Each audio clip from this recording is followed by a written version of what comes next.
August 7th, 1986, which it is a little bit smeared, but I can still read it. And blank 75.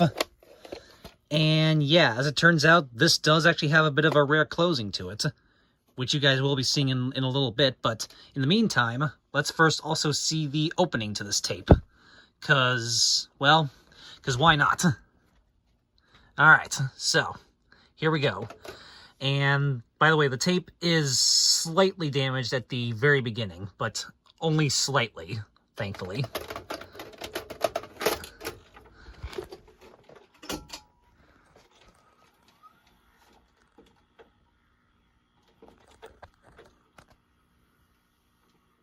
Yeah, you can kind of hear a little bit right there already.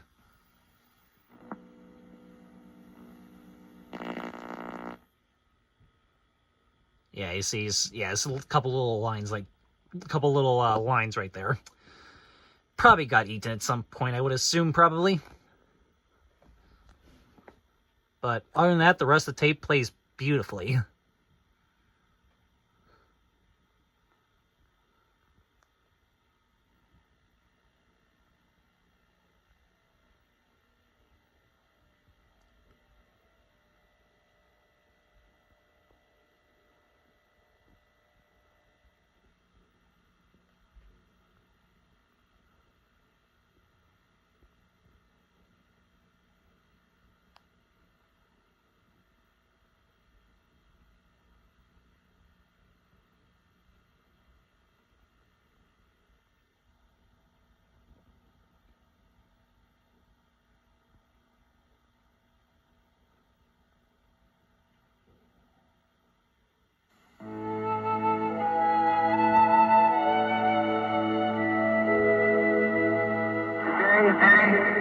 I consider myself the luckiest man on the face of the earth. That I might have been given a bad grade, but I've got an awful lot to live for.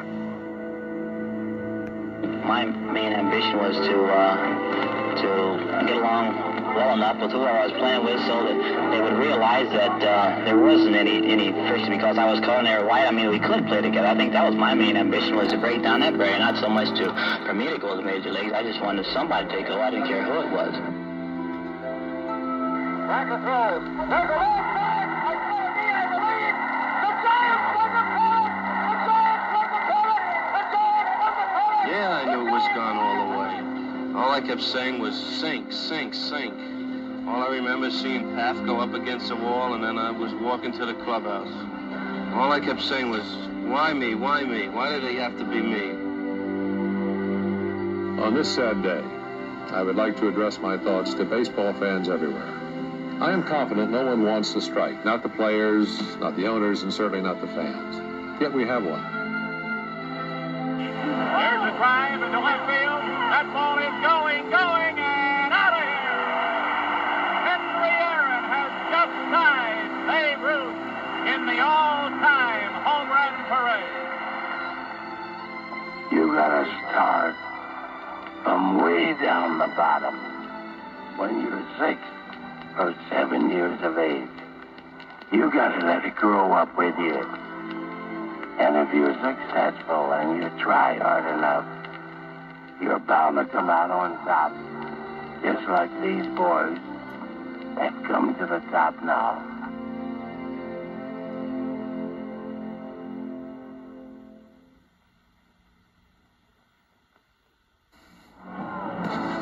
Welcome to the 1986 World Series. The Red Sox and Mets arrive here on the wings of remarkable playoff victories. Their triumphs over the Angels and Astros were unforgettable baseball theater. And now the final drama in 7 acts or less. Hello, everybody. I'm Bob Cobb. So yeah, that's the opening.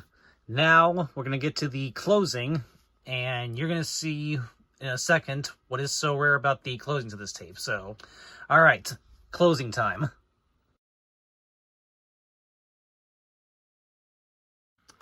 Alright, so time for the rare closing that I alluded to earlier at the beginning of this video. This is something I definitely did not expect to see, especially not on a RCA Columbia Pictures Home Video VHS. Not so much the widescreen def itself, because, well, that's expected. It's an Arts Acclaimed Pictures Home Video VHS from 1986. Of course it's going to have that. But it's what happens afterwards that I was shocked to see, and you're probably going to be shocked to see as well. When I first saw this happen, I literally said, "What?" And I'm sure you'll be saying the same thing. So, all right, so here we go. And what's also very interesting about this this tape is there's really no actual end credits on this program. It literally just ends with a copyright, and that's it. So yeah. So anyways, here is the rare closing on this particular tape, and I'm just gonna let it play, and well, just watch and see what happens. All right, here we go. Ladies and gentlemen, the 1986 World Champion, New York Knicks.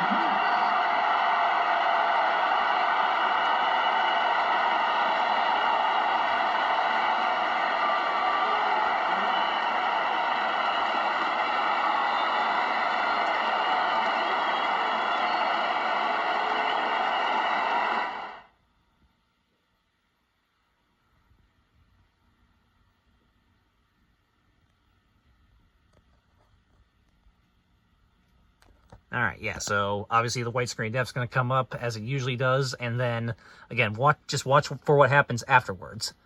I'm going to turn this up just a little bit, because, yeah, hopefully it's not too loud.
Look at this.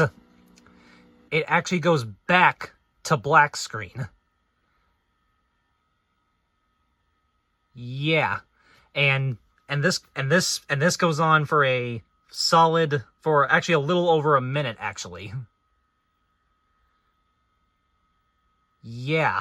It actually goes back to black screen.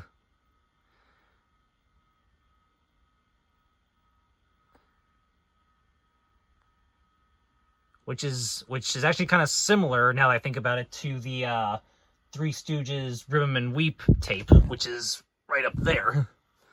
Except, whereas that one just goes back to black screen and then immediately to static, this one, it actually stays on the black screen, again, for about a minute. A little over that, actually.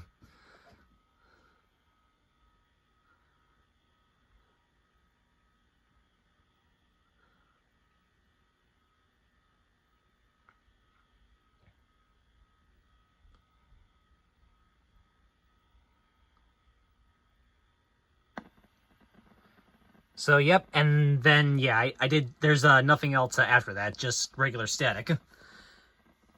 So, yeah, and also just out of curiosity, I did test it on this, the actual TV here to see if there was any other, maybe to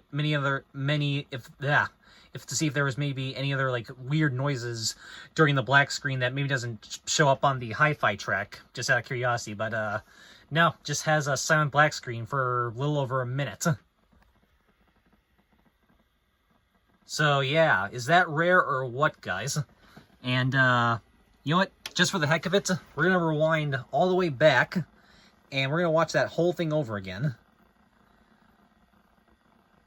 Yeah, so it has the widescreen def for just about 45 to 50 seconds, which is actually kind of short for a 1986 RCA Columbia Pictures Home Video VHS.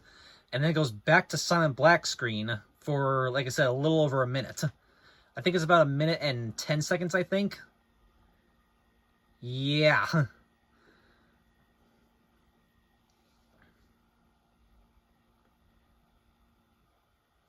Alright. So we'll watch that whole thing over again from the beginning.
So yeah, pretty rare, isn't it? So yeah, I'm not. Yeah, I'm just gonna fast forward this to the end so I can rewind it immediately afterwards after I finish this. So yeah, I'm not sure exactly how that could have happened. My guess is it was either a video manufacturing error, or maybe it was recorded over another tape and they just forgot to erase the last minute or so of whatever it was originally recorded over. Yeah, not sure how that would have happened, but pretty weird and pretty interesting and pretty rare, especially for a RCA Columbia Pictures Home Video VHS. I would normally expect that on like a lower end public domain tape, but not a tape done by like a major company like RCA Columbia Pictures Home Video. And this is also kind of similar, now I think about it as well, to so I just remembered that VHS of the Mikado, the HBO version. If you guys remember when I did when I did the closing to this one right here, this also had a thing where it goes back to black screen immediately after the it has the black screen, then goes to static, and then goes back to black screen. December 29, 1999, February 7, 2000. So yeah, this has a closing very similar. So yeah, this tape has a very similar closing to that, now that I think about it. And yeah, I just remembered this tape. And yeah, so it's kind of the same sort of situation as... So yeah, this tape's kind of the same sort of situation as this tape, where it probably was recorded over something, or it was like a video manufacturing error. So yeah, I just kind of remember that this tape existed, so that's what it reminded me of. So yeah, there you go, guys. That is the rare closing as well as the opening to this copy of 1986 World Series highlights. So yeah, it's definitely not as, but I wouldn't say this is still wouldn't say this is as bizarre as that Arctic Pictures Home Video VHS right there, but it's still pretty rare nevertheless, and yeah, definitely something I did not expect. But yeah, very cool. So there you go, another rare VHS closing spotted on a tape that I definitely wasn't even expecting.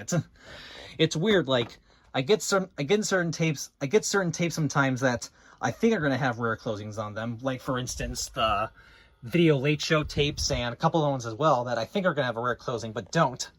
But then I get tapes like this that I think would just have a normal closing, and well, they end up having something rare, like what you just saw. Kind of funny how that usually works out. But very cool. So not much more else to say except rare. Alright, so that is it for this video, and I will see y'all next time. As always, have a good one, guys. And as always, peace out.